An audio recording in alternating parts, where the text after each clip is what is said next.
இயேசு கிறிஸ்துவின் சந்ததியாராக இருக்கிற சகோதர சகோதரி யாருக்கும் இயேசுவின் நாமத்தில் அன்பின் வாழ்த்துக்கள். ஸோ இந்த 4வது கீபோர்டு பேட்சில் நாம் சந்திக்கும்படி ஆண்டவர் கிருபை செய்திருக்கிறார். என் பேர் ஆண்ட்ரூ ஜோஸ்பாத், ஃபுல் நேம். நீங்கள் ஷார்ட்டாக ஆண்ட்ரூ அப்படி நீங்கள் கூப்பிடலாம். இல்லை பேர் சொல்லி கூப்பிடுறது ஒரு மாதிரி இருந்தால் நீங்கள் வயசில் ஜாஸ்தியாக இருந்தால் நீங்கள் தம்பின்னு கூப்பிடுங்க, கம்மியாக இருந்தால் அண்ணன்னு கூப்பிடுங்க. அதுவும் பிரச்சனையாக இருந்தால் நீங்கள் பிரதர்னு கூப்பிடுங்க, ரொம்ப ஈஸியாக முடிஞ்சிடும். சரியா? So no problem. Okay, so நான் தான் உங்களுக்கு இந்த கிளாஸ் தொடர்ந்து ஒரு 6 மாதம் ஆகும். ஸோ நான் தான் ஃபுல்லாக உங்களுக்கு கோர்ஸ் எடுப்பேன். ஸோ தொடர்ந்து நம்ம ட்ராவல் பண்ண போகிறோம். ஓகே, நம்ம ஜெபம் பண்ணி இந்த வகுப்பை நம்ம துவங்குவோம். சரி, நம்ம எல்லோரும் இப்போ ஜெபம் பண்ணலாம். எங்களை நேசிக்கிற நல்ல தகப்பனே, இந்த நாளுக்காய் நன்றி செலுத்துக்கிறோம். ஆண்டவரே, நீங்கள் ஆண்டவரே இந்த ஆன்லைனில் கூட இந்த கீபோர்டை முறையாக கற்றுக்கொள்ளும்படி கொடுத்த வாய்ப்புக்காக நன்றி செலுத்துகிறோம். ஆண்டவர், இது எங்களால் உண்டானதல்ல, நீர் தந்த ஈவு.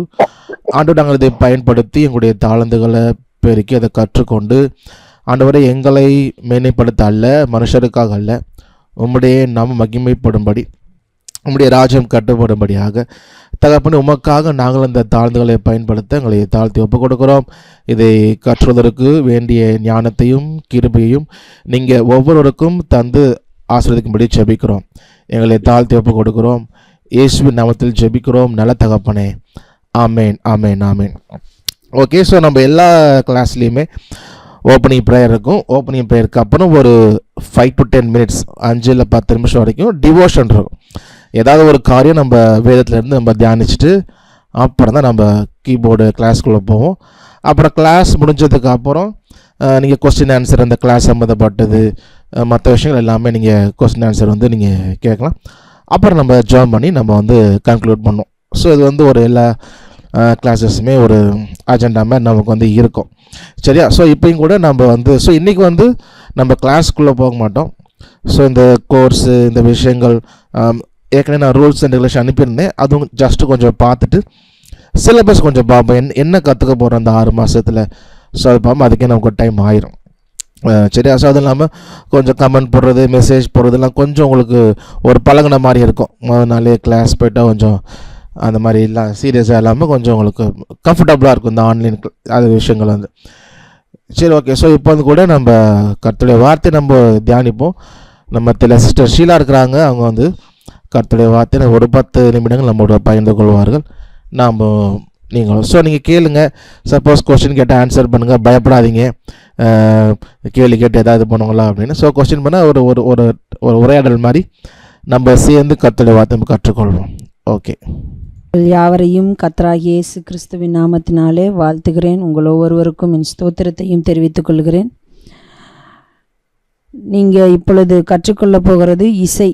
இசையை நாம் எதற்கு பயன்படுத்துகிறோம்? நாம் ஏன் இசையை கற்றுக்கொள்ள வேண்டும்? இசையை நாம் எப்படியெல்லாம் பயன்படுத்தலாம்? இன்றைக்கு நமக்கு எல்லாருக்குமே ஒரு ஐடியா இருக்கும். நான் இசையை கற்றுக்கொண்டா இந்தந்த விஷயத்தில் இப்படி பயன்படுத்துவேன், இல்லை என் பர்சனல் லைஃப்பில் பயன்படுத்த போகிறேன், இல்லை சபையாக கூடி வரும் பொழுது பயன்படுத்த போகிறேன், அல்லது ஊழியங்களுக்கு செல்லுகிறதான இடங்களிலே பயன்படுத்த போகிறேன்.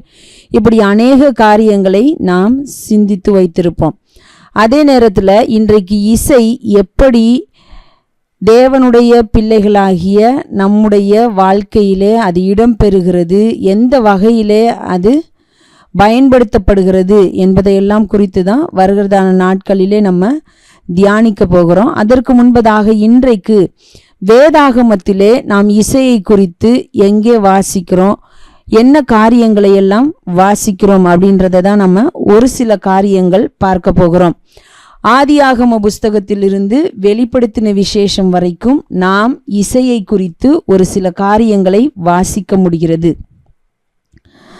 அப்போ இசை நம்முடைய, அதாவது தேவனுடைய பிள்ளைகளுடைய வாழ்க்கையிலே ஒரு பகுதியாக காணப்படுகிறது அப்படின்றத நம்ம பார்க்க முடிகிறது. முதலாவது நாம் பார்க்கும் பொழுது ஆதியாகம புஸ்தகம் 4ஆம் அதிகாரம் 20 to 22 வசனங்கள்.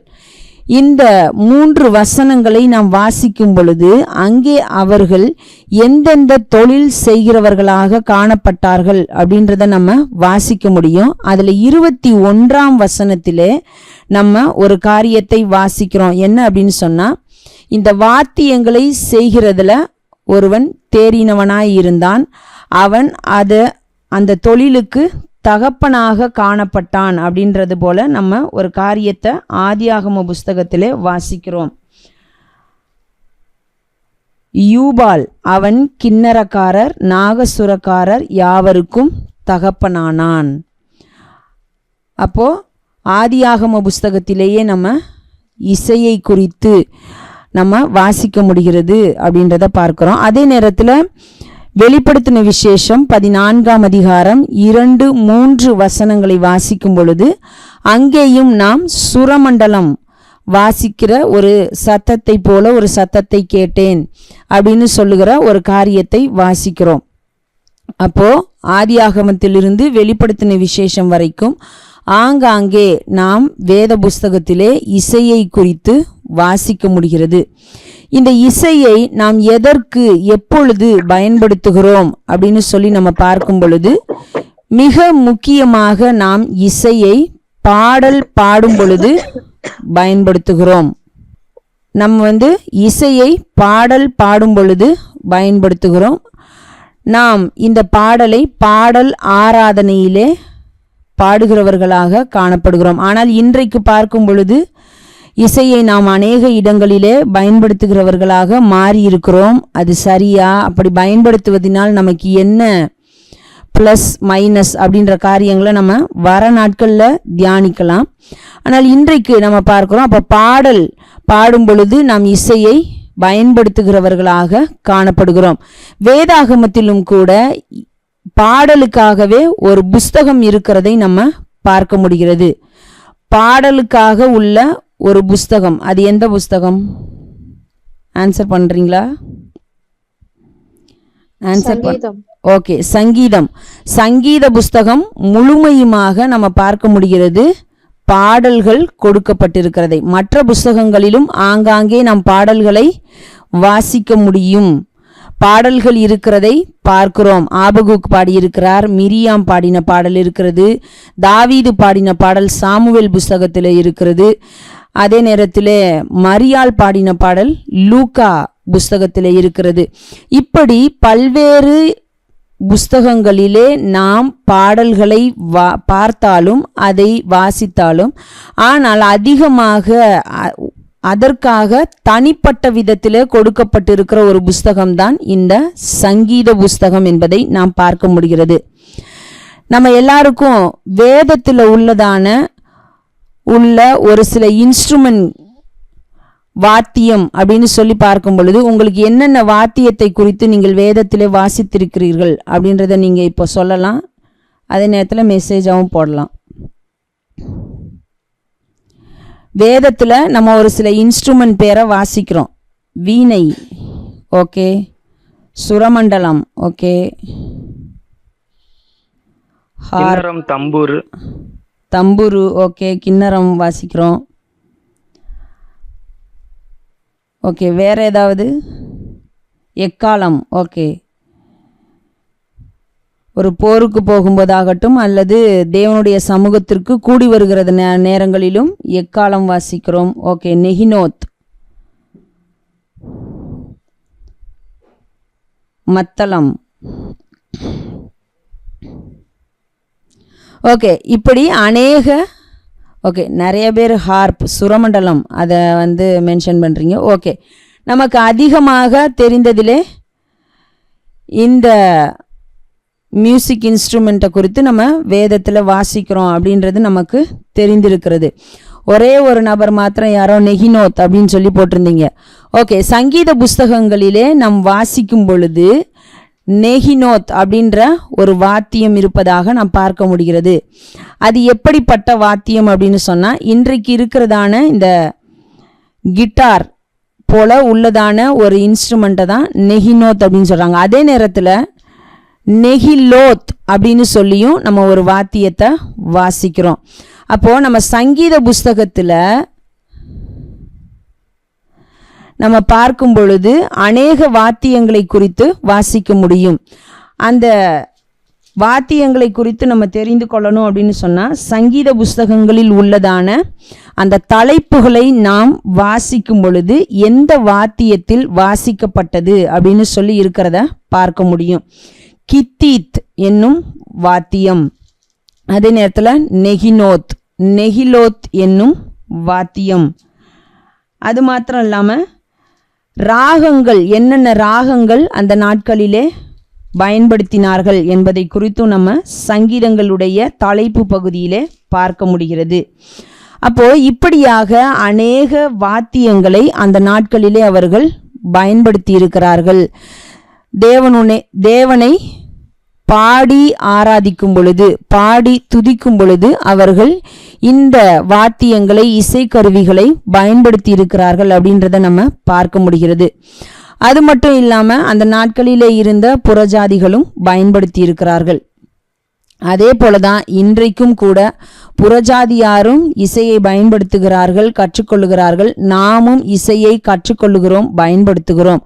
ஆனால் அதனுடைய நோக்கம் என்னவாக இருக்கிறது என்பதிலே நாம் மிகுந்த கவனமுள்ளவர்களாக காணப்பட வேண்டும். இசையை நாம் எதற்கு பயன்படுத்துகிறோம், எந்த நோக்கத்தோடு பயன்படுத்துகிறோம், தேவனுடைய மகிமைக்காக மாத்திரம்தான் அது பயன்படுத்தப்படுகிறதா என்பதிலெல்லாம் நம்ம மிகுந்த கவனமுடையவர்களாக காணப்பட வேண்டும்.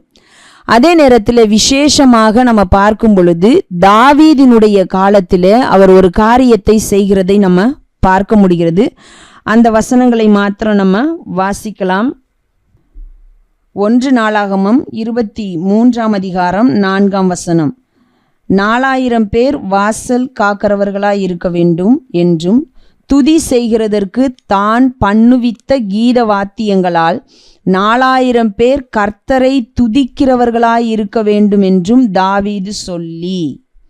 அப்போ இங்கே நாம் ஒரு காரியத்தை பார்க்க முடிகிறது. என்ன அப்படின்னு சொன்னா, கீத வாத்தியங்களை பண்ணி வைக்கிறார்கள். அது மாத்திரமல்லாமல் அதன் மூலமாக தேவனை ஆராதிக்க வேண்டும், துதிக்க வேண்டும் என்கிறதான காரியத்தை சொல்லுகிறதை பார்க்க முடிகிறது. அதற்கு எத்தனை பேரை தெரிந்தெடுக்கிறார்கள் என்று சொன்னால் 4000 பேர் தெரிந்தெடுக்கப்பட்டார்கள் என்பதை நம்ம வாசிக்கிறோம். அது மட்டும் இல்லாம 1 நாளாகமம் 25ஆம் அதிகாரம் முழுமையுமாக நாம் வாசிக்கும் பொழுது இன்னும் ஒரு சில காரியங்களை தெளிவாக புரிந்து கொள்ள முடியும். என்னென்ன அப்படின்னு சொன்னா, முதல் வசனத்துல நம்ம வாசிக்கிறோம், சுரமண்டலங்களாலும் தம்புருகளாலும் கைத்தாளங்களாலும் தீர்க்க தரிசனம் சொல்லுகிற ஆசாப், ஏமான், எதுதூன் என்பவர்களின் குமாரரில் சிலரை தாவீதும் தேவாலய சேனைகளின் பிரபுக்களும் ஊழியத்திற்கென்று பிரித்து வைத்தார்கள். இதை தொடர்ந்து நம்ம வாசித்து கொண்டே வரும் பொழுது இந்த ஆசாப், ஏமான், எதுதூன் என்பவர்கள் யார் அப்படின்னு சொன்னா, பாடல் குழுக்களின் தலைவர்களாக காணப்பட்டவர்கள் என்பதை நம்ம பார்க்க முடியும். 3ஆம் வசனத்துல வாசிக்கிறோம், கர்த்தரை போற்றி துதித்து தீர்க்க தரிசனம் சொல்லுகிற தங்கள் தகப்பனாகிய எதுதூனின் வசத்திலே யார் யார் இருந்தார்கள், அவர்கள் என்ன செய்தார்கள் அப்படின்னா சுரமண்டலங்களை வாசிக்கிறவர்களாக காணப்பட்டார்கள் என்பதை பார்க்கிறோம். 4ஆம் வசனத்துல பார்க்கிறோம், கொம்பை தொனிக்க பண்ண என்று சொல்லி நம்ம வாசிக்க முடிகிறது. இது மாத்திரம் இல்லாம இன்னும் நிபுணராக காணப்பட்டவர்கள் இருந்தார்கள். தேவனை பாடி துதிக்கிறதிலே, இசை வாசிக்கிறதிலே, என்னென்ன இசையை, எந்தெந்த வாத்தியத்தை வாசிக்கிறவர்களாக இருந்தார்கள் என்பதையெல்லாம் நம்ம வேதத்தில் வாசிக்க முடிகிறது. அப்போ இசையை கற்றுக்கொள்ளுகிறோம் என்று நாம் சொல்லும் பொழுது நாமும் கூட வேதத்தின் அடிப்படையிலே, வேதத்தை அடிப்படையாக கொண்டவர்களாக இருந்து தேவனுடைய நாமத்தை மகிமைப்படுத்துகிறவர்களாக காணப்பட வேண்டும். இசையானது நம்மை மகிழ்விக்கவோ அல்லது மற்றவர்களை மகிழ்விக்கவோ பயன்படுகிறதற்கு அல்ல. இசைக்கு மயங்காதோர் இல்லை அப்படின்னு சொல்லி தமிழ்ல ஒரு வாக்கியம் இருக்கிறது. அப்போ அதை வைத்து நாம் மற்றவர்களை மயக்கி தேவனிடத்திலே கொண்டு வந்து விடலாம். இல்லை, தேவனிடத்திலே கொண்டு வருகிறதற்கு அவருடைய வார்த்தையும் அவரும் தான் செயல்படுகிறவர்களாக இருக்கிறார்கள். நாம் இசையை வாசிக்கிறோம், ஒரு இசையை வாசிப்பது என்பது அவருடைய நாமத்தை மகிமைப்படுத்துகிறதற்காக மாத்திரம்தான். ஏனென்றால் இசை ஒரு நல்ல உணர்வுகளை கொடுக்கிறதாக காணப்படுகிறது. ஆனால் அதே நேரத்தில் அந்த உணர்வுகளை வைத்து நாம் எதையும் சாதித்து விட முடியாது. மாறாக தேவனுடைய வார்த்தையோடு கூடிய அந்த இசையானது தேவனுக்கு மகிமையை கொண்டு வருகிறதாக இருக்கட்டும். நீங்கள் இதை கற்றுக்கொண்டு தேவனுடைய நாமத்தின் மகிமைக்காக பயன்படுத்துங்கள். தேவன் தாமே நம்ம ஒவ்வொருவரோடும் கூட இருந்து நம்மை வழி நடத்துவார். ஓகே, ஸோ நம்ம தொடர்ந்து அப்படியே நம்ம சீரீஸ் மாதிரி பார்ப்போம் நம்ம எவ்ரி கிளாஸில். ஓகே, ஸோ அட்டெண்டன்ஸ் நீங்கள் போடும்பொழுது 8:45க்கு நம்ம கிளாஸ் ஸ்டார்ட் பண்ணிடுவோம். ஸோ இன்றைக்கி ஒரு 5 minutes லேட் ஆச்சு, பட் நெக்ஸ்ட் வீக்லேருந்து அப்படி இருக்காது. ஸோ ஒரு 8:45 to 8:50க்குள்ளே, அதாவது டிவோஷன் இருக்கு இல்லையா, அதுக்கு முன்னாடியே அட்டெண்டன்ஸ் போட்டுருங்க. சப்போஸ் அட்டெண்டன்ஸ் போடல, அந்த டைமுக்குள்ளே லேட்டாக வர மாதிரி ஆயிடுச்சு அப்படின்னா கிளாஸ் முடிகிறப்போ போடுங்க, க்ளோசிங் ப்ரேயர் பண்ணுறப்ப. ஏன்னா நடுவில் சில நேரம் நம்ம மெசேஜ் பண்ணுற மாதிரி இருக்கும். அப்போ நடுவில் நம்ம வந்து அட்டெண்டன்ஸ் போட்டிங்கன்னா நான் அப்புறம் அடுத்த நாள் வந்து அட்டெண்டன்ஸ் பார்த்து போடுறதுக்கு ரொம்ப டைம் ஆகிறதுனால, நிறைய பேருக்குனால ஸோ டைம் இல்லாதனால அது ரொம்ப கஷ்டமாக இருக்குது. ஸோ அதனால் 8:45 to 8:50க்குள்ளே போட்டுருங்க. அப்படி சப்போஸ் லேட்டாக வந்துட்டீங்க அப்படின்னா கடைசியில் க்ளோசிங் ப்ரேயர் பண்ணோம் இல்லையா, அந்த டைமில் போட்டிங்கன்னா நான் கொஞ்சம் ஈஸியாக வந்து அப்டேட் பண்ணிடுவேன். சரி, ஓகே. நம்ம அந்த ஏற்கனவே ரூல்ஸ் நீங்கள் பார்த்துருப்பீங்க. ஜஸ்ட் அதை மட்டும் பார்த்துட்டு சிலபஸும் நம்ம இன்றைக்கி பார்த்துடலாம். ஓகே, சப்போஸ் அட்டெண்டன்ஸ் நீங்கள் போடும் பொழுது இப்போ சில நேரத்தில் நெட்வொர்க் கட்டாகி உங்களுக்கு வரும். ஸோ உங்களுக்கு நெட்வொர்க் கட்டாகி வரும் பொழுது உங்களுக்கு மெசேஜ்லாம் காட்டாது. ஸோ அதனால் அந்த மாதிரி கட்டாயிட்டு வச்சுன்னா திரும்ப போட வேணாம். எனக்கு வந்து ஏன்னா எல்லாமே காட்டும் மெசேஜ். இப்போ எனக்கு நெட்வொர்க் கட் ஆச்சுன்னா தான் மெசேஜ் எல்லாம் போயிடும். இப்போ எனக்கு நெட்வொர்க் கட் ஆயிடுச்சா, இப்போ நீங்கள் போட்ட மெசேஜில் ஒன்று எனக்கு காட்டாது. அதனால் கோச்சிக்காமல் இப்போ இல்லை. ஸோ முடிகிற போது நம்ம க்ளோசிங் ப்ரேயர் பண்ணுறப்போ நீங்கள் உங்கள் name and roll number attendance நீங்கள் போட்டுருங்க. இப்போ போட வேணாம், கிளாஸ் முடியும் பொழுது. ஓகே, ஸோ உங்களுக்கு நிறையா கொஸ்டின்ஸ் இருக்கும். என்னென்னா இது என்ன கோர்ஸு, எவ்வளோ, என்ன ஒன்று புரியலையே, இல்லை ஒரு 2 கிளாஸ் எடுத்துகிட்டு அப்புறம் ஃபீஸ் கேட்பாங்களா, இல்லை இவங்கெல்லாம் இப்போ ஃபுல்லாக க்ளோஸ் எடுத்து முடிப்பாங்களா, இவங்க மூஞ்செல்லாம் பார்த்தா அப்படி தெரியலையே அப்படின்னு நிறையா டவுட்ஸ்லாம் இருக்கும். ஸோ அதனால் ஒரு சில விஷயங்கள் ஸோ ஃபஸ்ட்டு நம்ம கிளாரிஃபை பண்ணிட்டோம்னா நல்லாயிருக்கும். ஓகே, இந்த கோர்ஸ் வந்து ஸோ 6 மாதம் இருக்கும். எவ்ரி தேர்ஸ்டே இருக்கும். 8:45 ஒரு 9:30 வரைக்கும். சில கிளாஸஸ் மேபி 1 hour அந்த மாதிரி போகலாம். ஓகே, ஸோ அந்த கிளாஸஸ் அப்புறம் PDF நோட்ஸ் நான் கொடுக்குற எதுவாக இருந்தாலும் சரி, எதுக்குமே வந்து ஃபீஸ் கிடையாது. ஸோ அந்த ஸ்லோகன், எனக்கு பிடிச்ச ஸ்லோகன் என்ன அப்படின்னா, no fee for family. So அப்போ வந்து நான் வந்து ஃப்ரீயாக கிளாஸ் எடுக்கிறேன்னா அப்படின்னா கிடையாது, அப்படியும் கிடையாது. ஏன் அப்படின்னா, ஸோ ஆண்டவர் வந்து ஒன்றுக்கும் உதவாத என்னை வந்து அழைச்சி இந்த தாளந்துகளை கொடுத்து, கிருபை வரங்களை கொடுத்து, ரட்சித்து, அப்போது கிருபையா ஊழியத்துக்கு அழைச்சி ஸோ பயன்படுத்த அவர் சொன்னது என்னென்னா, நான் சொல்கிறத நீ செய். ஆமாம், வேலையாள் கூலிக்கு பார்த்துனா இருக்கிறான், அதை நான் பார்த்துக்குவேன். ஸோ அப்போ வேலையை சொல்லுன்றனால சில பேர் கேட்பாங்க, நீங்கள் வந்து ஃப்ரீயாக எடுக்கிறீங்களா அப்படின்னு. நான் ஃபஸ்ட்லாம் பதில் சொல்ல தெரில, அப்புறம் விட்டுட்டேன். ஆனால் அப்புறம் யோசிக்கும் பொழுது, இல்லையே அப்படி இல்லையே, ஆண்டவர் போஷிக்கிறாரு, எப்படியாவது தேவையை சந்திக்கிறாரு, அவர் சொல்கிறது தான் நம்ம செய்கிறோம். அப்போல்லாம் நான் சொல்ல ஆரம்பிச்சிட்டேன், என்னென்னா இல்லைங்க நான் ஃப்ரீயாக எடுக்கிறது இல்லைங்க, சம்பளம் வாங்கிட்டு தான் நான் வேலை செய்கிறேன். ஏன்னா என்னை செய்ய சொன்னது அவர், சம்பளம் போட்டுறாரு. So I am not taking free class. சரியா? ஸோ நீங்களுமே ஐயோ இது என்ன ஏதாவது கொடுக்கணுமா அப்படின்றது என்றைக்குமே உங்களுக்கு வேண்டாம். ஏன்னா ஆண்டவர் நம்ம அப்பா அதை கொடுத்துட்றாரு இல்லையா. ஸோ அவர் ஃபாதர் இன் ஹெவன், ஸோ அவர் சந்திக்கிறார். ஸோ அதை கிளியராக ஆண்டவர் சொன்னனால தான் எனக்கு இந்த ஃபஸ்ட்டு பேட்சில் இந்த வார்த்தை ஞாபகம் வந்துச்சு. எனக்கு ரொம்ப பிடிச்ச statement, no fee for family. So அதனால தான் என்னோட ஐடியா அப்படிங்கிறது அது வேறு மாதிரி யோசித்து வச்சுருந்தேன். இப்படி செய்யணும். பட் தெளிவாக ஆண்டவர் சொன்னனால ஓகே, அது செய்யும்போது ஓகே, இது ரொம்ப கரெக்டாகவும் இருந்துச்சு, வசனத்தின்படி நல்லாவும் இருந்துச்சு. அப்புறம் ஒரு பேட்சும் ரொம்ப நல்ல ஒரு உறவு வந்து எல்லாருக்கும் எனக்கு ஏற்படுத்தி கொடுத்துச்சு. ஸோ தட்ஸ் அதனால தான். சரியா? ஸோ அப்போ எதுவுமே எந்த ஒரு விஷயத்துமே நீங்கள் அதை பற்றி யோசிக்கவும் வேண்டாம், அதை பற்றி நீங்கள் கவலைப்படவும் வேண்டாம். சரிங்களா? ஸோ அதை நம்ம ஆண்டவர் பார்த்துக்கொள்வார். ஸோ நீங்கள் ஃப்ரீயாக லேர்ன் பண்ணுங்கள். ஸோ அதை வந்து கண்டினியூ பண்ணுவோம். ஓகே, ஸோ ஆனால் முக்கியமாக என்ன தேவை அப்படின்னா ஒரு கீபோர்டு. சரியா? உங்களுக்கு ஒரு கீபோர்டு, ஃபோனில் ஒரு மொபைல் டேட்டாவோட நீங்கள் இருந்துக்கணும். சரியா?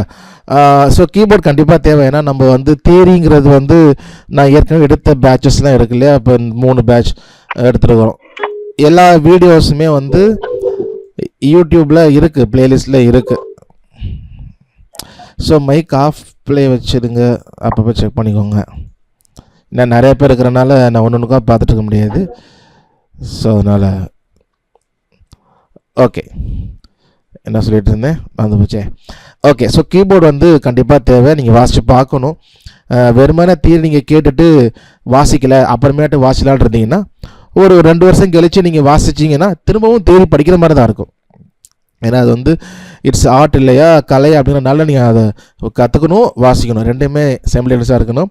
அதனால் கீபோர்டு ஒன்று வாங்க முடிஞ்சால் வாங்குங்க, இல்லை செகண்ட் ஹேண்டில் கிடச்சா வாங்குங்க. அப்படி இல்லையா யார்கிட்டயாவது ஓசி வாங்க முடியும்னா ஒரு 6 மாதத்துக்கு ஓசி தான்ப்பா அப்படின்னு நீங்கள் வந்து வாங்கி கற்றுக்கோங்க. அப்படி இல்லையா சர்ச்சில் இந்த மாதிரி தெரிஞ்சவங்க வீட்டில் இருந்துச்சுன்னா அப்பப்போ போய் வாசிக்கோங்க. வாரத்துக்கு ஒரு 3 நாள் அந்த மாதிரி நீங்கள் வாசிச்சிங்கனாலே போதும், கொஞ்சம் டைம் ஸ்பெண்ட் பண்ணி. ஸோ வாட் எவர், ஆனால் கண்டிப்பாக இருக்கணும், சில இருந்தால் தான் உங்களுக்கு அது பிரோஜனமாக இருக்கும் இது கற்றுக்கொள்கிறது. ஸோ அதனால் அடுத்த வாரத்துக்குள்ளே அது வந்து நீங்கள் கீபோர்டு இருக்கிறவங்க ஓகே, இல்லாதவங்க எப்படியாவது அரேஞ்ச் பண்ணிடுங்க. சரியா? ஓகே. ஸோ இந்த கோர்ஸ் வந்து 6 மாதம் இருக்கும். இப்போது ஜனவரி 8ஆம் தேதி இன்றைக்கி. ஸோ ஜூன் 25 வரைக்கும் இருக்கும். ஸோ மொத்தம் அப்போ 25 கிளாஸாக 26 கிளாஸ் வரும். அதில் வந்து இந்த ஓரியன்டேஷன் அப்புறம் கடைசியில் தேங்க்ஸ் கிவிங் இதை ரெண்டையும் தூக்கிட்டோம்னா 24 கிளாஸஸ் உங்களுக்கு வந்து வரும். சரியா? ஸோ அதனால் எவ்ரி தேர்ஸ்டே நீங்கள் வந்து கொஞ்சம் டைம் ஒதுக்க பார்த்துக்கோங்க. அப்படி நீங்கள் தேர்ஸ்டே வர முடியல அப்படின்னாலும் நான் இந்த கிளாஸை ரெக்கார்ட் பண்ணி யூடியூப்பில் அப்லோட் பண்ணி அடுத்த நாள் வந்து நம்ம 4th பேட்ச் வாட்ஸ்அப் குரூப்பில் ஷேர் பண்ணோம். சரியா? ஸோ அதனால் குடும்ப வரைக்கும் நீங்கள் லைவில் வந்துடுங்க, வர முடியலனாலும் ஒன்றும் பிரச்சனை இல்லை. ஸோ கிளாஸஸ் வந்து எவ்ரி கிளாஸும் லீவே போடக்கூடாதா வந்தேன் அப்படி கிடையாது. உங்களால் முடியல அப்படின்னா யூ கேன் கெட் லீவ், அது ஒன்றும் பிரச்சனை இல்லை. ஆனால் அசைன்மெண்ட்ஸ் கண்டிப்பாக நீங்கள் சென்ட் பண்ணி தான் ஆகணும். சரியா? அது நல்லா புரிஞ்சுக்கோங்க. ஸோ ஓகே, எவ்ரி தேர்ஸ்டே 8:45க்கு இந்தியன் டைமில் ஸ்டார்ட் ஆகும். நீங்கள் வேறு எங்கேயாவது இருந்தீங்க, வேறு கண்ட்ரியில் இருந்தீங்கன்னா டைமை மட்டும் நீங்கள் பார்த்துக்கோங்க. கூகுள் மீட் ஆப்பில் தான் இப்போ எல்லாம் வந்துருக்கீங்களா? ஸோ இதே லிங்க் தான், ஒரு கிளாஸுக்கு ஒரு லிங்க்கு கிடையாது. சரியா? ஸோ இதே லிங்க் தான். ஸோ நீங்கள் வந்து அந்த அந்த டே டைம் அது மட்டும் நீங்கள் கொஞ்சம் வர மாதிரி பார்த்துக்கோங்க. ஓகே. ஸோ அதான் கீபோர்டு தான் சொல்லிட்டேன், அதனால் திரும்ப அதை சொல்ல வேண்டாம். ஸோ அதே போல் எவ்ரி கிளாஸுக்குமே அட்டண்டன்ஸ் வந்து எடுப்போம். இந்த நீங்கள் நேம் ரோல் நம்பர் கொடுத்த உடனே அதை ஷீட்டில் வந்து அப்டேட் பண்ணிடுவோம் ஒரு கிளாஸுக்கும். சப்போஸ் உங்களுக்கு கிளாஸுக்கு வர முடியல அப்படின்னா கொஞ்சம் முன்னாடி இன்ஃபார்ம் பண்ணிடுங்க. ஒரு நாள் முன்னாடியாச்சும் இது போல் கிளாஸ் வர மாட்டிங்கன்னா நான் பெர்மிஷன் மாதிரி உங்களுக்கு அதில் அப்டேட் பண்ணிடுறேன். ஏன்னா நிறைய பேருக்குனால நம்ம கொஞ்சம் சில விஷயங்களை ப்ராப்பராக ஃபாலோ பண்ணால் தான் அது நல்லது, இல்லைன்னா அது ரொம்ப மோசமாக போயிடும். சகலமும் நல்ல ஒழுக்கமாயும் கிரமமாயும் செய்யணும் இல்லையா? ஸோ அது ரொம்ப அவசியமாக இருக்குது. ஓகே. ஸோ அதனால் வர முடியல, சப்போஸ் தேர்ஸ்டே உங்களுக்கு ஒரு கிளாஸ் அட்டன் பண்ண முடியலன்னா முன்னாடியே சொல்லிட்டீங்க அப்படின்னா நாங்கள் வந்து அட்டண்டன்ஸில் அதை அப்டேட் பண்ணிடுவோம். ஓகேவா? ஸோ பெர்மிஷன் அதில் வந்து எடுத்துரும். ஓகே. ஸோ அட்டண்டன்ஸுக்கு இப்போ நீங்கள் பண்ண மாதிரியே கமெண்ட் செக்ஷனில் நேம் அண்ட் ரோல் நம்பர் போட்டுருங்க. ஸோ கிளாஸுக்கு வர முடியாதவங்க, இப்போ தேர்ஸ்டே கிளாஸ் வர முடியல அப்படின்னா நம்ம ரெக்கார்ட் பண்ணி இப்போ யூடியூப்பில் அப்லோட் பண்ணி லிங்க் வந்து குரூப்பில் ஷேர் பண்ணேன். அந்த கிளாஸை நீங்கள் பார்த்துட்டு அசைன்மெண்ட்ஸ் என்னென்ன சொல்லியிருக்கோமோ அதை வந்து நீங்கள் வந்து செஞ்சு வாட்ஸ்அப் குரூப்பில் அனுப்புகிற மாதிரி இருக்கும். அது ஒரு லெசன் முடிகிறப்பையும் என்ன அசைன்மெண்ட்டு எப்படி அனுப்பணும் அதெல்லாம் நான் சொல்லுவேன். சரியா? ஸோ அதே போல் முக்கியமான விஷயம் கொஞ்சம் நேரத்தில் வச்சுக்கோங்க. 3 கிளாஸு தேர்ஸ்டே வருது இல்லையா? 3 கிளாஸுக்கும் வராமல் எதுவுமே சொல்லாமல் இருந்தீங்க அப்படின்னா நாங்கள் குரூப்லேருந்து ரிமூவ் பண்ணிடுவோம். ஸோ கொஞ்சம் அது வந்து எங்களுக்கு கஷ்டமாக தான் இருக்குது. ஆனால் என்னென்னா இப்போ நிறைய பேர் இருக்கிறனால சில பேர் தொடர்ந்து கிளாஸ் அட்டன் பண்ணுறதே இல்லை, என்னன்னு சொல்கிறதும் இல்லை. அப்புறம் நம்ம வந்து கூப்பிட்டு கேட்கும் பொழுது நான் கிளாஸுக்கு வரல, அடுத்த இந்த பேட்ச் நான் அந்த மாதிரி எதாவது பிஸியாக இருக்கேன் ஏதாவது சொல்கிறாங்க. சரிங்க, பிஸியாக இருக்கீங்கன்னா அது முன்னாடி சொல்லிட்டீங்கன்னா நாங்கள் அதை அப்டேட் பண்ணுவோம் இல்லையா? ஏன்னா அது லிஸ்ட்டில் வச்சுக்கிட்டு ஒரு தடவையும் நான் அப்டேட் பண்ணணும், எல்லா லிஸ்ட்டையும் நான் பார்க்கணும் அப்படின்னு சொல்லிட்டு அப்போ கேட்டால் தான் சொல்கிறாங்க. ஸோ அது வந்து நிறைய பேர் இருக்கிறனால எல்லோரும் கேட்டுருக்க முடியாதுல்ல. ஸோ நான் பிஸியாக இருக்கிறனால அது பெரிய ஒரு தொந்தரவாக இருக்குது. ஸோ அதனால் அப்புறம் தான் நான் டிசைட் பண்ணுவேன். ஓகே, சில விஷயம் பண்ணும்பொழுது சில ரூல்ஸ் அண்ட் ரெகுலேஷன்ஸ் சில கேரமாக பண்ணி தான் ஆகணும். அப்போது டிசிப்ளின் அப்படி தான் நமக்கு வந்து வரும். ஸோ அதனால் கிளாஸுக்கு வர முடியலன்னா பர்மிஷன் கேட்குறதில்ல. ஸோ அந்த வித்தியாசத்தை நீ புரிஞ்சுக்கணும். I don't want you to get permission, I just want you to inform. Okay. So inform பண்ணிங்கன்னா நீங்கள் போதும். இது மாதிரி இங்கே சொல்லிட்டீங்கன்னா நான் அப்டேட் பண்ணிடுறேன். ஸோ இன்ஃபார்ம் பண்ணுங்கள், அது மட்டும்தான். ஸோ பயப்பட வேணாம். 3 வாரமே ரெஸ்பாண்டே பண்ணாமல் இருக்கவங்களுக்கு தான், சரியா? நீங்கள்லாம் ரொம்ப அப்படிலாம் இருக்க மாட்டீங்கன்னு நினைக்கிறேன். ஸோ சொல்லிடுறீங்க, அதனால் டோன்ட் ஃபியர். ஓகே. அதே போல் அசைன்மெண்ட்ஸ் வந்து இப்போ ஒரு தேர்ஸ்டே கிளாஸ் முடிச்சுட்டு அசைன்மெண்ட்ஸ் கொடுப்போம். அதை அடுத்த வாரம் புதன்கிழமைக்குள்ளே நீங்கள் சப்மிட் பண்ணிடுங்க, சரியா? அசைன்மெண்ட் சப்மிட் பண்ணிடுங்க. அப்போ தான் உங்களுக்கும் ஈஸியாக இருக்கும், அடுத்தடுத்த கிளாஸ் போகும்பொழுது இருக்கும். சப்போஸ் அசைன்மெண்ட் சப்மிட் பண்ண முடியல, அதாவது ஒரு வாரத்துக்குள்ளே, இப்போ இன்றைக்கி எடுக்கிற கிளாஸு அடுத்த வாரம் வியாழக்கிழமை புதன்கிழமைக்குள்ளே சப்மிட் பண்ண முடியலன்னா அதுவும் நீங்கள் இன்ஃபார்ம் பண்ணிட்டீங்க அப்படின்னா நான் அதில் வந்து அந்த ஷீட்டில் வந்து அப்டேட் பண்ணிடுவேன். பர்மிஷன் சொல்லிட்டு ஒரு கூகுள் ஷீட் இருக்குது, நான் அதை வந்து குரூப்லேயும் ஷேர் பண்ணுவேன். அதில் தான் அசைன்மெண்ட்ஸு அப்டேட்டு, அட்டண்டன்ஸ் அப்டேட் எல்லாமே அதில் போகணும். நீங்கள் எப்போதுமே செக் பண்ணிக்கலாம் கரெக்டாக போட்டிருக்கேனா இல்லையா அப்படின்னு சொல்லிட்டு. ஓகே. அப்போது தேர்ஸ்டேக்குள்ளே சைன் பண்ண முடியல அப்படின்னா இன்ஃபார்ம் பண்ணிடுங்க. அதே போல் ஒரு 2 வாரம் 3 வாரம் அந்த மாதிரி ரொம்ப எடுத்துக்க வேண்டாம், அது வந்து உங்களுக்கு கஷ்டம். ஏன்னா போக போக அசைன்மெண்ட்ஸ் கூடிரும்.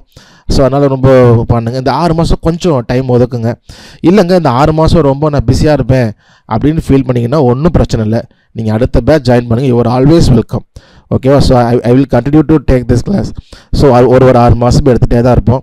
ஸோ அதனால் நீங்கள் வந்துட்டு இப்போயே கற்றுன்னு வந்துட்டு உங்களுக்கும் பண்ண முடியாமல் நான் அப்புறம் கேட்டுக்கிட்டு 2 பேருக்கும் ஒரு தலைவலி தான் இல்லையா? ரொம்ப இந்த 6 மாதம் பிஸியாக இருப்பீங்க, டைம் ஒதுக்க முடியாது அப்படின்னா ஸோ தயவு செஞ்சு நீங்கள் அடுத்த பேட்சில் நீங்கள் ஜாயின் பண்ணிக்கோங்க. யூ ஆர் ஆல்வேஸ் வெல்கம், ஓகேவா? ஸோ அந்த மைண்டில் வச்சுக்கோங்க. ஸோ அப்போது அசைன்மெண்ட்ஸை எவ்ரி வீக் வந்து கரெக்டாக அதை சப்மிட் பண்ணிட்டே வந்துடுங்க. ஒரு 2 வாரம் 2 வாரம் நீங்கள் விட்டுட்டீங்க அப்படின்னாவே சேர்ந்துக்கும். போக போக நிறையா தான் இருக்குது அசைன்மெண்ட்ஸ். ஸ்டார்டிங்கில் கொஞ்சமாக இருக்கும், போக போக நிறையா இருக்க மாதிரி தான் இருக்கும். அதனால் நீங்கள் வந்து பண்ணி முடிச்சிடுங்க. வாரம் கொஞ்சம் டைம் ஒதுக்குங்க. இந்த 6 மாதம் பல்ல கடிச்சிட்டு நீங்கள் ஒதுக்குனீங்கன்னா நல்ல அந்த பேசிக் நீங்கள் கற்றுட்டிங்கன்னா கண்டிப்பாக அதுக்கப்புறம் கொஞ்சம் நீங்கள் கொஞ்சம் ரிலாக்ஸாக இருக்கலாம். ஸோ பேசிக்லாம் திங்ஸ் கற்றுறதுனால நீங்கள் கொஞ்சம் டைம் வந்து ஸ்பெண்ட் பண்ணி தான் ஆகணும் வாசிக்கிறதுக்கு. ஓகே. டைம் அதே போல் நீங்கள் வந்து ஒரு நாளைக்கு குறைஞ்சது 30 மினிட்ஸ் ஸ்பெண்ட் பண்ணுங்கள். இல்லைங்க 1/2 மணி நேரம்லாம் ஸ்பெண்ட் பண்ண முடியாதுங்க, ரொம்ப பிஸின்னா 15 மினிட்ஸ், அது கீழே போக வேண்டாம். 15 மினிட்ஸ் ஆகுது எவ்ரிடே. இந்த ஒரு 6 மாதம் முடிக்கிற வரைக்கும் நீங்கள் அதை இதுக்குன்னு கீபோர்டுக்கு ஒதுக்கி வச்சிட்டிங்க அப்படின்னா கண்டிப்பாக நல்ல ரிசல்ட்டு கிடைக்கும், சரியா? அதெல்லாம் பார்த்துக்கோங்க. ஸோ அதே போல் நீங்கள் எக்ஸசைஸ் வந்து நீங்கள் கொடுக்குற அசைன்மெண்ட்ஸ் எக்ஸசைஸ் இருக்கும், வீடியோ எக்ஸசைஸ் இருக்கும், ரைட்டிங் 2மே இருக்கும். ஸோ அது வந்து நீங்கள் ஃபோனில் வீடியோ எடுத்து குரூப்பில் அனுப்ப இருக்கும். அதில் லெசன் போடுறப்ப நான் சொல்கிறேன் இன்னும் கொஞ்சம் டீட்டெயில்டாக. ஸோ அதை அனுப்புகிற மாதிரி இருக்கும்.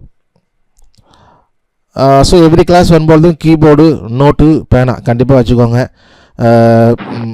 நம்ம எவ்ரி கிளாஸ் யூஸ் பண்ணுவோம். ஸோ நீங்கள் நிறைய சில விஷயம் எழுதுகிற மாதிரி இருக்கும்.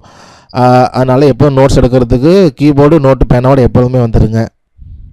அதே போல் கொஸ்டின்ஸ் உங்களுக்கு இருந்தது அப்படின்னா நீங்கள் கிளாஸ் முடிஞ்சதுக்கப்புறம் கேட்கலாம், சரியா? ஸோ கிளாஸ் முடிஞ்சதுக்கப்புறம் கொஸ்டின் ஆர்னே இருக்கும். நீங்கள் இந்த லெசன் சம்மந்தமாக இல்லை கோர்ஸ் சம்மந்தமாக you can ask your questions, உங்கள் கேள்விகளை கேட்கலாம். சப்போஸ் நடுவில் எனக்கு மறந்துடுங்க, நடுவில் கேட்க வேணாம், எழுதி வச்சுக்கோங்க. நோட்டில் எழுதி வச்சுட்டு கடைசியில் கேளுங்க. இல்லைங்க அது கடைசியில் கேட்க முடியாது, இப்போ கேட்டே தான் ஆகணுன்னா ஒன்றும் பிரச்சனை இல்லை. நீங்கள் நடுவில் கூட நீங்கள் ஹேண்ட் ரைஸ் பண்ணுங்கள் இல்லையா? உங்களுக்கு வாட்ஸ்அப் ஒரு ஆப்ஷன்ஸ் இருக்கும், கைகளை உயர்த்துங்கள் அப்படின்னு.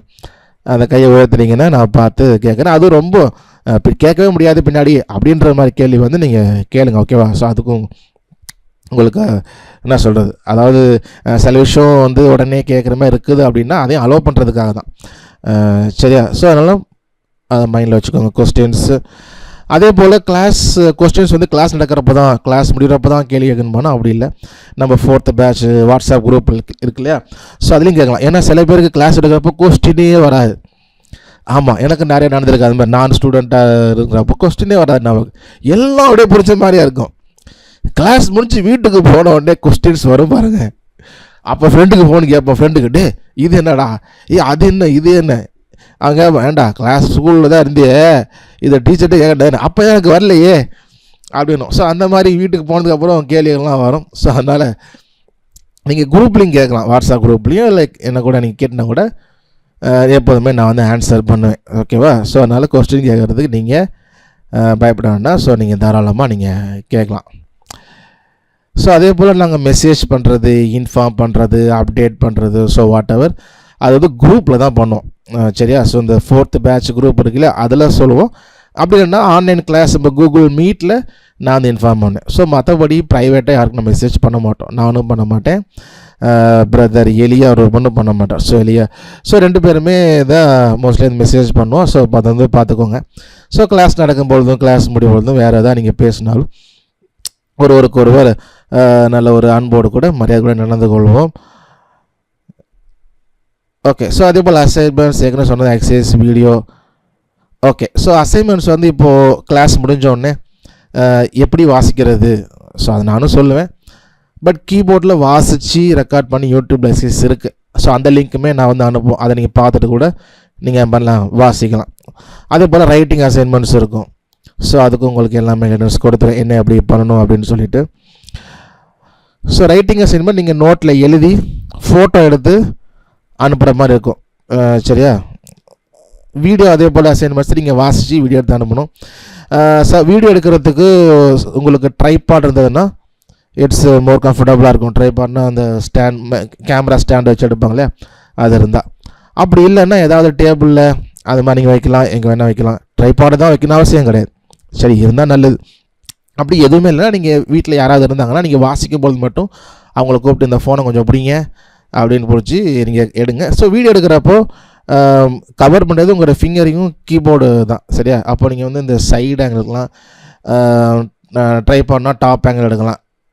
யாராவது ஆட்களை கொடுத்து எடுக்கிறீங்கன்னா இந்த ஆங்கிளில் எடுங்க. இப்போ எனக்கு வந்து ரைட் சைடு, உங்களுக்கு ரைட் சைடில் இருந்தீங்கன்னா ஓரளவுக்கு ஃபிங்கரும் கீபோர்டும் கவர் ஆகிற மாதிரி. ஸோ ஆடியோவும் கொஞ்சம் நீங்கள் எக்ஸசைஸ் வாசிச்சுட்டு ரெக்கார்ட் பண்ணுறப்ப சவுண்டு கொஞ்சம் நல்லா வச்சு கீபோர்டில் வச்சு ரெக்கார்ட் பண்ணிங்கன்னா கொஞ்சம் ஆடியோ கிளியராக இருந்தால் எனக்கு பார்த்து உங்களுக்கு சொல்கிறதுக்கு ஈஸியாக இருக்கும். எனக்கு சரியாக தெரிலனா அப்புறம் அதை ஒழுங்காக சொல்ல முடியாது. சரியா? ஸோ அதனால் அதை பார்த்துக்கோங்க. ஓகே. ஸோ அது போல் ப்ராக்டிஸ் ரொம்ப ரொம்ப முக்கியம். ப்ராக்டிஸ் மேக்ஸ் பர்ஃபெக்ட் அப்படின்னு சொல்லுவாங்க. ரொம்ப ரொம்ப உண்மை. ஸோ நீங்கள் யார் நல்லா வாசிக்கிற இன்ஸ்ட்ருமெண்ட் வாசிக்கிற ஆளாக இருந்தாலும் சரி, அவங்கள்ட்ட கேட்டிங்கன்னா அவங்க எவ்வளோ டைம் ஸ்பெண்ட் பண்ணியிருக்காங்க, எவ்வளோ நேரம் ப்ராக்டிஸ் பண்ணாங்க, அதெல்லாம் கேட்குறப்ப ரொம்ப ஆச்சரியமாக இருக்கும். பட் அதோடைய விளைவு கண்டிப்பாக அவங்களோட லைஃப்பில் வந்து அதில் ரிசல்ட் வந்து கிடைக்கும். ஸோ அதனால் ஒரு நாளைக்கு குறைஞ்சது நான் சொல்கிறது 30 மினிட்ஸ்னால் மேக்ஸிமம் 30 மினிட்ஸ் இல்லை, மினிமம் 30 மினிட்ஸ். உங்களால் அதிக டைம் ஸ்பெண்ட் பண்ண முடியும், ஐ கேன் கிவ் 1 hour நல்ல டைம் இருக்குது அப்படின்னா தாராளமாக வாசிங்க. அது உங்களுக்கு ஃபிங்கர் ஃப்ளெக்சிபிள் ஆகிறது, அண்டர்ஸ்டாண்டிங் த ரிதம் எல்லாமே ரொம்ப யூஸ்ஃபுல்லாக தான் இருக்கும். ஸோ நான் சொல்கிறது மினிமம் 30 மினிட்ஸ். ஸோ 30 மினிட்ஸ் ரொம்ப இப்போ வேலைக்கு போகிறவங்களாம் ரொம்ப கொஞ்சம் கஷ்டம் தான். இப்போ இருக்கிற பிஸி வேர்ல்டில் கஷ்டம். ஸோ அப்படி ரொம்ப கஷ்டமாக இருக்குது ஃபீல் 30 மினிட்ஸ் முடியாதுன்றவங்க மினிமம் 15 மினிட்ஸ் ஆகுது கொஞ்சம் ஒதுக்கிடுங்க. ஒன்று சாப்பிட்றதுக்கு முன்னாடியோ நைட்டு சாப்பிட்றதுக்கு அப்புறமோ 15 மினிட்ஸ் வந்து எவ்ரிடே வந்து நீங்கள் ஒதுக்குனீங்கன்னா தான் இந்த லெசன்ஸுமே நல்லாயிருக்கும். இந்த லெசன்ஸ் நீங்கள் அதை நீங்கள் வாசிக்கிறதுக்கு ரொம்ப அது யூஸ்ஃபுல்லாக இருக்கும். ஸோ இந்த கோர்ஸ் வந்து முடிஞ்சோடனே சர்டிஃபிகேட் நாங்கள் வந்து இஷ்யூ பண்ணோம். சர்டிஃபிகேட் வந்து ஜஸ்ட் ஒரு மோட்டிவேஷனுக்கு தான், ஒரு ரெஜிஸ்டர்டு இதெல்லாம் கிடையாது. சரியா? ஸோ மோட்டிவேஷன் தான். ஸோ 3 விதமான சர்டிஃபிகேட் வந்து நாங்கள் பிளான் பண்ணியிருக்கோம். என்னென்னா participation, completion, excellence. Okay. Excellence அப்படிங்கிறது வந்து எல்லா லெசனும் அசைன்மெண்ட்ஸும் முடித்து பர்ஃபெக்டாக தரவாக நல்லா வாசிக்கிறாங்க அப்படின்னா, கொடுக்குற அசைன்மெண்ட்லாம் முடித்து வாசிக்கிறாங்கன்னா எக்ஸலன்ஸ்.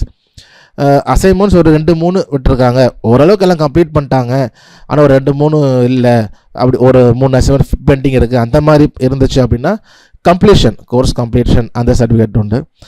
அதே போல் நிறைய அசைன்மெண்ட்ஸ் பெண்டிங்கில் வச்சு இருந்தீங்க அப்படின்னா பார்ட்டிசிபேஷன் தான். சரியா? ஓகே.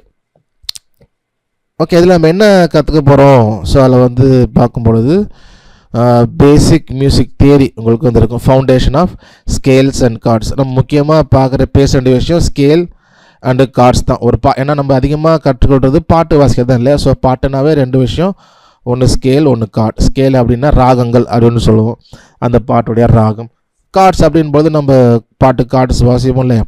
ஸோ அதுதான், அதில் நம்ம டீட்டெயில் நம்ம பார்ப்போம். ஸோ எங்களுடைய தரிசனம் இல்லை, எங்களுடைய எய்ம், விஷன் அது என்ன அப்படின்னா, நீங்கள் எல்லாருமே தனிப்பட்ட வாழ்க்கையிலையோ இல்லை சபை கூடுகையிலையோ நீங்கள் கர்த்தரை பாடி ஆராதிக்கிறதற்கு, அந்த பாடல்களுக்கு ஏற்ற மாதிரி வாசிக்கிறதுக்கு நாங்கள் வந்து அந்த விஷயங்களை சொல்லிக் கொடுத்து ட்ரெயின் பண்ணோம். அதுதான் ஒன்று பர்சனல் வர்ஷிப். நீங்கள் தனிப்பட்ட வாழ்க்கையில் ஒரு இன்ஸ்ட்ருமெண்ட் இருந்தால் நம்ம நல்லா பாடி என்ஜாய் பண்ணலாம், ஆண்டவரை உயர்த்தலாம், அந்த மாதிரி விஷயங்கள். So personal worship. அதே போல் சர்ச் கேதரிங்களும் வாசிக்கிறதுக்கு எப்படி என்ன ஏதுன்றது தான். ஸோ நாங்கள் வந்து அது எங்களுடைய விஷயம்தான் வச்சுருக்கிறோம், அதுதான் நாங்கள் செய்கிறோம். அதை நீங்கள் கிளாஸ் போகும்போது பார்ப்பீங்க. ஓகே, ஸோ இதுதான் ஒரு சிலபஸ், ஒரு அவுட்லைன். ஓகே, ஸோ நம்ம வந்து ஓரியன்டேஷன் அதான் இன்றைக்கி அதை பார்த்துட்டோம். ஸோ நாளைக்கு மீன்ஸ் நெக்ஸ்ட் வீக்கில் வந்து நம்ம லெசன் ஸ்டார்ட் பண்ணிடுவோம். ஸோ நெக்ஸ்ட் வீக் ஸ்டார்ட் பண்ணும்போது மியூசிக்கல் ஆல்ஃபபெட். இப்போ மியூசிக்கல் ஆல்ஃபபெட் அப்படின்னு சொல்லும்பொழுது எந்தெந்த லெட்டர்ஸ் யூஸ் பண்ணுறோம். இப்போ CDFGAB அந்த நோட்ஸ் தான் பார்த்துருப்போம். CDEFGAB நோட்ஸ் யூஸ் பண்ணோம். அது ஏன் வந்துச்சு, எப்படி வந்துச்சு, வேறு நோட்ஸ் இல்லையா, அதெல்லாம் சொல்லி பார்ப்போம். அடுத்து ஷார்ப் அண்ட் ஃப்ளாட்.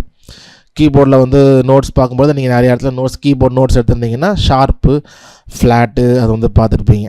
ஸோ அது என்ன ஏதுன்றதை பார்ப்போம். அப்புறம் ஸ்கேல்ஸ் பார்ப்போம். ஸ்கேல்ஸ் தான் ரொம்ப முக்கியம். ஏன் அப்படின்னா ராகங்கள் அப்படின்னு சொல்லுவோம். ஸோ கார்ட்ஸை விட ஸ்கேல்ஸ் முக்கியம். ஏன் அப்படி சொல்கிறேன்னா, நிறைய பேர் கார்டு வந்து இப்போ நம்ம ஆன்லைனில் பார்த்து எடுப்போம்ல, ஒரு பாட்டுக்கு கார்ட்ஸ் வேணும்னா நம்ம ஆன்லைனில் பார்த்து எடுத்து வாசிப்போம், ஒன்றும் தப்பு இல்லை. ஆனால் அந்த கார்ட்ஸ் இப்போ சி மேஜரில் கார்ட்ஸ் எடுத்து வாசிக்கிறோம். இப்போ நம்ம இந்த டி மேஜரில் டக்குன்னு வாசிக்கணும் அப்படின்னா சில நேரத்தில் நமக்கு குழம்பிடும். டி மேஜரில் என்னென்ன கார்ட்ஸ் வரும், நம்ம குழம்பிடும். ஸோ எல்லாம் ஏன் வருதுன்னா நம்ம ஸ்கேல்ஸ் தரவாக இல்லாதனால தான். இப்போ ஸ்கேல்ஸ் நம்ம நல்லா தரவாக இருந்தோம், நல்லா கற்றுக்கிட்டோம் அப்படின்னா இப்போ சி மேஜரில் என்னென்ன கார்டு வருதா, அப்போ இதையே டி மேஜர் வாசித்தா என்னென்ன கார்டு வரும், அதை நமக்கு ஈஸியாக நம்ம ஃபைண்ட் அவுட் பண்ணிடலாம். எப்போனா ஸ்கேல்ஸ் தான். அதே போல் கார்டு எழுதுறது, கார்டு கண்டுபிடிக்கிறது, கார்டு அப்ளை பண்ணுறது, எவ்ரிதிங் பேஸ்ட் ஆன் ஸ்கேல்ஸ் தான். கார்டு அப்படிங்கிறது புதுசாக வாசிக்கிற விஷயம் இல்லை, ஸ்கேல் அடிப்படையாக வச்சு தான் கார்டு. ஸோ அதனால தான் ஸ்கேல்ஸ் ரொம்ப முக்கியம் அப்படிங்கிறேன். ஸோ அதில் 2 இருப்போம், major scales, major sharp scales அப்படி பார்ப்போம். அதே போல் மைனர் ஸ்கேல்ஸ்னு இருக்குது. ஸ்கேல்ஸில் 2 டைப் பார்ப்போம், ஒன்று மேஜர், ஒன்று மைனர். அதே போல் minor scale, minor sharp scale அப்படின்னு பார்ப்போம். அடுத்து ரிலேட்டிவ் ஸ்கேல்ஸ். ரிலேட்டிவ் ஸ்கேல்ஸ்னால் இப்போ மேஜர் ஸ்கேல் இருக்குது இல்லையா, ஒரு மேஜர் ஸ்கேலுக்குமே மைனர் ஸ்கேலில் ஒன்று அப்படியே மேட்ச் ஆகும். 2 பார்த்தீங்கன்னா அதே நோட்ஸ் வரும். பார்த்தீங்கன்னா 2 மேஜரில் இருக்கிற ஒரு ஸ்கேலு மைனர் ஸ்கேலில் ஒன்று மேட்ச் ஆகும். அதான் ரிலேட்டிவ் அப்படின்னு சொல்லுவோம். ரிலேட்டிவ் மைனர் இல்லை ரிலேட்டிவ் ஸ்கேல்ஸ். அப்புறம் சவுண்டு மேட்ச். சவுண்டு மேட்ச் வந்து ரொம்ப முக்கியம். எதுக்கு முக்கியம் அப்படின்னா, நம்மளாம் ஒரு பாட்டுக்கு நோட்ஸ் எடுக்கணுன்ற ஒரு ஆசை நிறைய பேர்த்துக்கு இருக்கும் இல்லையா. ஒரு பாட்டு கேட்குறோம், அந்த பாட்டுக்கு எப்படி நோட்ஸ் எடுக்கிறது. ஸோ அதுக்கு நமக்கு பேசிக் வந்து சவுண்ட் மேட்ச் தான். நம்ம இயர் ட்ரைனிங் அப்படின்னு கூட சொல்லலாம். இயரை வந்து ட்ரெயின் பண்ணுறோம் அந்த சவுண்டை கேட்டு மேட்ச் பண்ணுறதுக்கு. ஸோ அதை நம்ம வந்து பார்ப்போம். அடுத்து வந்து தான் நம்ம கார்டு வந்து போவோம். கார்டு. ஸோ கார்டில் 2 இருக்குது. Major card and minor card. அதே போல் மேஜர் கார்டு ஃபார்மேஷன் இல்லை மேஜர் கார்டு கன்ஸ்ட்ரக்ஷன் அப்படின்னு சொல்லலாம். எப்படி அது ஃபார்ம் ஆகுது, கன்ஸ்ட்ரக்ட் ஆகுது அப்படின்னு. அதே போல் மைனர் கார்டு ஃபார்மேஷன் பார்ப்போம். ஓகே, அடுத்து மேஜர் கார்டு இன்வர்ஷன்.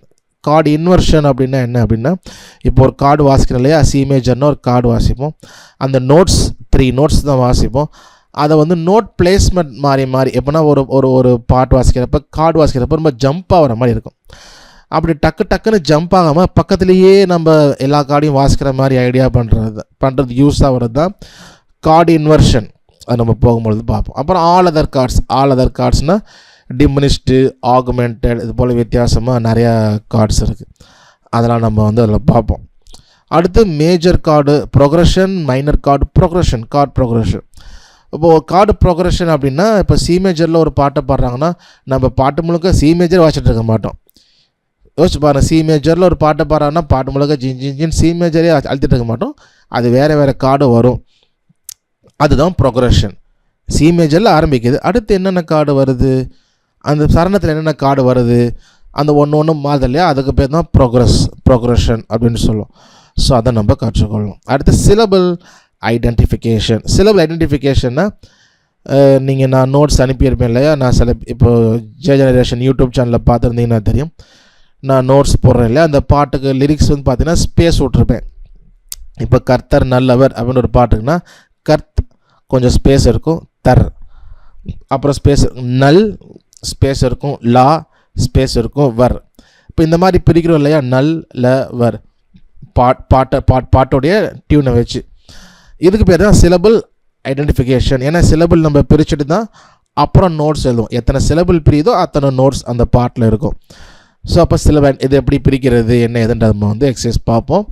ஓகே, இந்த 17ஓட வந்து நமக்கு ஓரளவுக்கு இந்த அதாவது டியூன், மெலடி, ஸ்கேல் இதோட முடிஞ்சிடும். இதுக்கப்புறமேட்டு தாளங்கள் நம்ம ரிதம் பார்ப்போம். ஸோ ரிதம் 2 பாட்டில் இசை அப்படிங்கிறது 2 பார்ட்ஸை சேர்ந்தது. ஒன்று வந்து ராகம், இன்னொன்று தாளம். முக்கியமாக இன்னும் சில விஷயங்கள் இருக்குது, பட் மெயினாக 2 தான், ராகம், தாளம். இந்த 17 வரைக்கும் நம்ம ராகத்தை பற்றி ஃபுல்லாக பார்க்குறோம். ஸ்கேல், கார்டு எல்லாமே ராகத்தை மையப்படுத்தினது. அதுக்கப்புறமேட்டு நம்ம தாளம் அந்த குள்ள போயிடும். ஸோ அப்போ அண்டர்ஸ்டாண்டிங் ரிதம், அதில் வந்து 4/4 என்ன, 2/4 ஒரு சில பாட்டு, 3/4 ஒரு சில பாட்டு, 6/8 7/8 ஓரளவுக்கு. இதுலேயே நமக்கு எல்லா காஸ்பல் சாங்ஸும் வந்துடும். இதை தாண்டி சில டைமிங்ஸ் இருக்குது, அதெல்லாம் பாட்டு இல்லை. அதனால் இதுலேயே நமக்கு எல்லா பாட்டுமே ஓரளவுக்கு கவர் ஆயிரும். அடுத்து வந்து finding notes for a song. இதான் ஒரு பாட்டுக்கு எப்படி நோட்ஸ் கண்டுபிடிக்கிறது, எங்கே ஆரம்பிக்கிறது, இல்லை எப்படி அது இருக்குது, அதை எப்படி டீகோட் பண்ணுறது, இது போல சில விஷயங்கள்லாம் இருக்கும். ஸோ அது எப்படின்னு பார்ப்போம். பேசிக் சவுண்டு மேட்ச் இருக்கு இல்லையா, 9வது, அதை நம்ம கண்டினியூ பண்ணிட்டே இருப்போம். அது சவுண்டு மேட்ச் பேசிக்கு. இது வந்து அதை எப்படியே வச்சு எப்படி கண்டுபிடிக்கிறது அப்படின்னு பார்ப்போம். சரியா? அதே போல் கண்டுபிடிச்ச பாட்டுக்கு, இப்போ ஒரு பாட்டு இருக்குது, அந்த பாட்டுக்கு நோட்ஸ் கண்டுபிடிச்சிட்டோம். அடுத்து என்ன பண்ணணும், கார்டு அப்ளை பண்ணணும். அப்போ கார்டு எப்படி அந்த பாட்டுக்கு நம்ம கண்டுபிடிச்ச பாட்டுக்கு அப்ளை பண்ணுறது, அது நோட்ஸை வச்சுருக்கோம், அதை நம்ம பார்ப்போம். அடுத்து வந்து ஒரு பாட்டுக்கு இன்ட்ரோ, இன்டர்லூட் எப்படி வாசிக்கிறது. இப்போ சில நம்ம பாட்டில் நம்ம கேட்குற பாட்டில் இன்ட்ரோ இருக்கும், அதையே நம்ம கேட்டு அதே டியூன் வாசிப்போம். இப்போது நம்மளாம் ஒரு டியூன் வாசிக்கணும், இன்ட்ரோ நம்மளாக ஒரு இன்ட்ரோ வாசிக்கணும், நம்மளாக ஓனாக வாசிக்கணும்னு ஆசை இருக்கும் இல்லையா. ஸோ அது எப்படி வாசிக்கிறது, அதை பற்றி நம்ம 25ஆவதுல பார்ப்போம். அதுதான் கடைசி கிளாஸ். அதை முடிச்சுட்டு அடுத்த கடைசியாக நம்ம ஆண்டவருக்கு நன்றி சொல்லி ஒரு ஸ்பெஷல் டேயில் நம்ம என்னோடய விஷயங்கள், நீங்கள் சொல்கிற விஷயங்கள்லாம் நம்ம ஷேர் பண்ணி, இந்த ட்ராவல் இருக்கும் இல்லையா, 6 மந்த் இருக்கும்.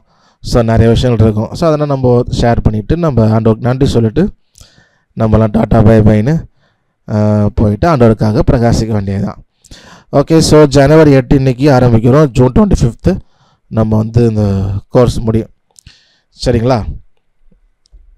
Okay,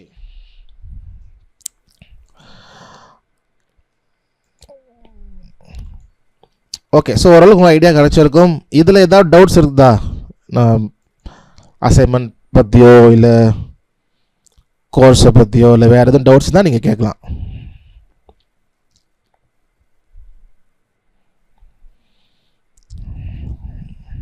okay, thank you. அதுக்காக கொஸ்டின்ஸ் இருந்தால் நீங்கள் கமெண்ட்லையும் கேட்கலாம், இல்லை ஹேண்ட் ரைஸ் பண்ணாலும். சொல்லுங்க. ரோல் நம்பர் என்னதுக்கு இருக்கு? ரோல் நம்பர் குரூப்பில் ஷேர் பண்ணியிருக்கேன். இல்ல, அது என்னதுக்காக இருக்கு? எதுக்குன்னா கண்டுபிடிக்கிறதுக்கு தான். ரோல் நம்பர் எதுக்குன்னா என்ன சொல்கிறது, எப்படி ஒரு கேள்வி கேட்ட பிள்ளை, கஷ்டமான கேள்வியா, இது போய் கேள்வி நான் எதிர்பார்க்கவே இல்லை. யூஸ்வலாக நம்ம வந்து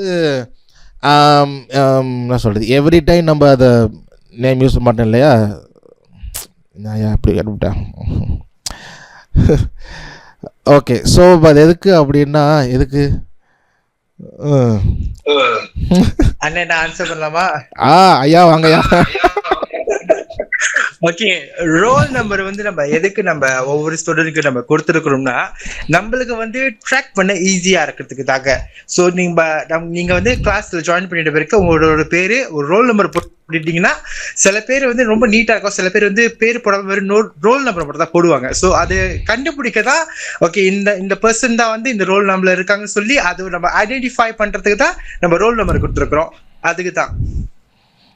ஆமா, அதுக்கு தான். Okay okay, thank you. Okay, அதான். ஸோ ஃபைண்ட் அவுட் பண்ணுறது ஈஸியாக இருக்கும். ஆமாம், திடீர்னு கேட்டோன்னு என்னன்னு தெரியல. ஓகே, வேறு கொஸ்டின்ஸ் இருக்குல்ல, நம்ம பேர் பண்ணி கன்க்ளூட் பண்ணலாம். நம்ம நெக்ஸ்ட் வீக்கில் வந்து நம்ம கிளாஸ்க்குள்ளே நம்ம போயிடலாம். ஓகே, அட்டண்டன்ஸ் போடாதவங்க சொல்லுங்கள். டெக்னிக்ஸ் எல்லாம் சொல்லி கொடுப்பீங்களா? டெக்னிக்ஸ் இருக்கும், நம்ம பாட்டு போகும்போது ஒரு சில டெக்னிக்ஸ் பார்ப்போம். ஆமாம், இதில் யாரும் கேட்டால் நான் பார்க்கவே இல்லையோ. இந்த மொபைல்ல எப்படி கமெண்ட் போடுறது சார்? கமெண்ட் மொபைலில் இந்த 3 டாட்ஸ் மாதிரி மேலே இருக்கும், அதில் போயிட்டு on call மெசேஜா in call message அப்படின்னு ஒன்று இருக்கும், அதில் போயின்னா இருக்குமா. சப்போஸ் உங்களுக்கு இன்றைக்கி பார்க்க முடியலன்னா நீங்கள் குரூப்பில் அனுப்பிடுங்க இன்றைக்கி மட்டும். அப்புறம் மற்றவங்கள்ட்ட கேட்டு நீங்கள் அதில் அனுப்பிடுங்க, சரியா? ஸோ அதான் கொஞ்சம் ஈஸியாக இருக்கும். இன்றைக்கி அதில் இன்றைக்கி தெரில அப்படின்னா அதை ட்ரை பண்ணி எனக்கு முடியலைங்க கமெண்ட்டில் போட தெரிலன்னா நீங்கள் குரூப்பில் போட்டுருங்க. அவங்க மட்டும் எல்லாரும் குரூப்பில் போட்டுறாதீங்க. இதில் போட்டவங்களாம் எங்கட ஆப்ஷன் போட்டுருவாங்க எல்லோன்னு பயந்து, இதில் போட்டவங்களும் அதில் போட்டு விட்றாதீங்க, 2 இதாகி போயிடும். கூகுள் மீட்டில் இந்த கிளாஸில் போட தெரிலங்கிறவங்க வாட்ஸ்அப்பில் போட்டுங்க. ஆனால் அடுத்த வாரத்துக்குள்ளே யார்ட்டையாவது கேட்டு இது பண்ணிடுங்க எப்படி போடணும்.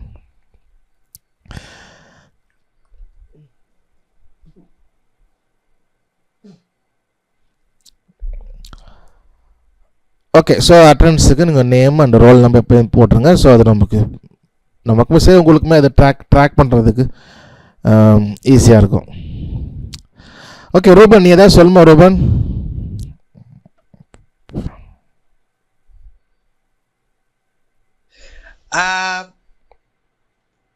ஹலோ, விளங்குதா? கேட்குது. ஓகே, எனக்கு ஒன்றும் இல்லைண்ணே. மற்றபடி ஸ்டூடெண்ட்ஸ் ஏதாவது கேள்வினாக்கா டைரெக்டாக குரூப்பில் கேட்டுட்டாங்கன்னா நம்மளுக்கு கொஞ்சம் ஈஸியாக இருக்கும், அவ்வளோதானே?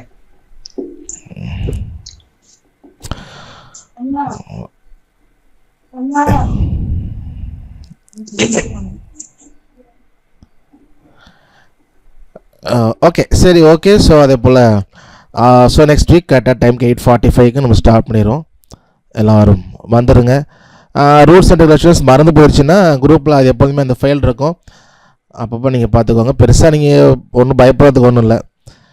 ரெஸ்பாண்டே பண்ணாமல் 3 வாரம் அப்படியே போனால் தானே ஒழிய நீங்கள் எவ்ரிடே நீங்கள் கிளாஸஸ் பார்த்து அசைன்மெண்ட் அனுப்பிட்டு இருக்கிறப்போ அது ஒரு பிரச்சனையும் இல்லை, சரிங்களா? ஸோ இன்ஃபார்ம் பண்ணிடுங்க எதுவாக இருந்தாலும். ஸோ கீபோர்டு மட்டும் ரெடி பண்ணிடுங்க அடுத்த வாரத்தில். ஸோ நம்ம கீபோர்டையும் கற்றுக்கொள்வோம், அதோடு கூட டிவோஷனில் கர்த்தருடைய வார்த்தை நம்ம பார்த்தோம். ரொம்ப அது பயனுள்ளதாக இருக்கட்டும். ஸோ உண்மையில் இந்த பேட்சில் உங்கள் எல்லோரும் பார்க்கல ரொம்ப சந்தோஷம். ஸோ கண்டிப்பாக ஆண்டவர் நல்ல ஒரு உறவை வந்து நமக்கு கொடுத்துருக்கிறார். அதை வளர்த்துக்குள்ள கிருபை செய்வார். நம்ம ஆண்டுக்கு நன்றி சொல்வோம். நல்லா கற்றுக்கோங்க, நல்லா வாசிங்க, ஆண்டவருக்காக ஷைன் பண்ணுங்கள். நம்ம ஜெபித்து நம்ம நிறைவு செய்யலாம். எங்களை நேசிக்கிற நல்ல தகப்பனே, இந்த நாளுக்காக நன்றி செலுத்துக்கிறோம். ஆண்டவரே, இந்த கீபோர்ட் பேஷன் கூட இவர்கள் எல்லாம் இணையும்படியாக கிருபை செய்திருக்கிறீங்க. அநேகர் இருந்தாலும் இந்த சரியான நேரத்தில் இவர்களுக்கு இந்த வாய்ப்பு கிடைக்கும்படி செய்திருக்கிறீர். நாங்கள் நன்றி செலுத்துகிறோம். ஆண்டவரே, இவர்கள் அதை கற்றுக்கொள்ள இந்த கிளாஸ் முழுவதும், இந்த கோர்ஸ் முழுவதும் உடைய காரணங்களை ஒப்புக் கொடுக்குறோம். மீண்டும் கிருபைகளை நீங்கள் ஒவ்வொருவருக்கும் தாங்க. இருக்கிற ஒரு சில விஷயங்களையும் தடைகளையும் நீங்கள் மாற்றி போடுங்க. ஆண்டவரே, நீரே எங்களுக்கு ஞானத்தை தருகிற தேவனாக இருக்கிறீர். நாங்கள் எல்லாவற்றையும் கற்றுக்கொண்டு உங்களுடைய நாம மகிமைக்காக பயன்படுத்த கிருபை செய்யுங்க. நீங்கள் சொல்லியிருக்கிறீங்க, நீங்கள் எதை செய்தாலும் புசித்தாலும் குடித்தாலும் உங்களுடைய நாமத்தின் மகிமைக்காக செய்யுங்கள் என்று வாசிக்கிறோம். நாங்கள் அதை வாசிக்கிறது மாத்திரமல்ல, எங்களுடைய வாழ்க்கையில் அப்படி இருக்க நீங்கள் கிருபை செய்யுங்க. எங்கள் ஒவ்வொருவரையும் தாழ்த்தி ஒப்பு கொடுக்குறோம். நீங்கள் வழி நடத்துங்க, காத்துக்கொள்ளுங்க. இயேசுவின் நாமத்தில் ஜெபிக்கிறோம் நல்ல தகப்பனே, ஆமேன் ஆமேன். என் ஆத்மாவே கர்த்தரை ஸ்தோத்திரி, என் முழு உலகமே பரிசுத்த நாமத்தை ஸ்தோத்திரி. என் ஆத்மாவே கர்த்தரை ஸ்தோத்திரி, அவர் செய்த சகல உபகாரங்களையும் மறவாதே. ஆமேன் ஆமேன் ஆமேன்.